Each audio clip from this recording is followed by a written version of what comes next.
नोकरदार महिलांना आता ना लग्न हवंय ना मूल।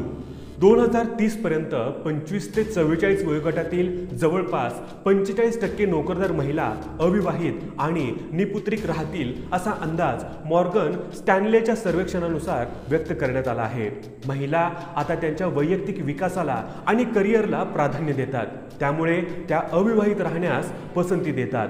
मध्यम वयात आल्यावर घटस्फोट घेण्याचं प्रमाणही वाढलं आहे, तसंच पुन्हा लग्न करण्याचा निर्णय घेण्याची शक्यताही जास्त असते असं या अहवालात स्पष्ट करण्यात आले आहे। पूर्वी महिला वयाच्या 20 ते 30 वर्षात माता बनत होत्या, परंतु आता आई होणं किंवा न होणं हा ज्याचा त्याचा वैयक्तिक मुद्दा असल्याने या आई होण्याच्या निर्णयाला वेळ दिला जातो। नोकरीतील दगदग, वैयक्तिक आयुष्य आणि बालसंगोपनातील खर्चाचा विचार करून महिला माता होण्याचा निर्णय लांबणीवर टाकतात।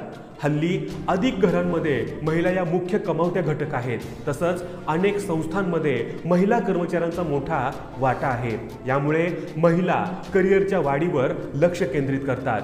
अविवाहित, निपुत्रिक महिलांच्या वाढीचा अर्थव्यवस्थेवर मोठा परिणाम होण्याची शक्यता आहे। अधिक स्त्रिया लग्नाला उशीर करणे किंवा न करणे आणि मुले होणे निवडत असल्याने त्यांचा अर्थव्यवस्थेवर परिणाम होतो।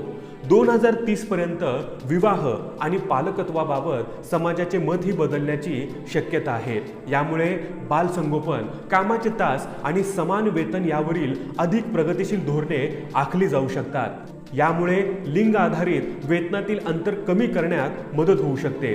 त्यामुळे जागतिक अर्थव्यवस्थेत महिलांची भूमिका येत्या काही वर्षात अधिक स्पष्ट होईल। मित्रांनो, या व्हिडिओबद्दल तुमचं मत काय हे आम्हाला कमेंट करून जरूर कळवा।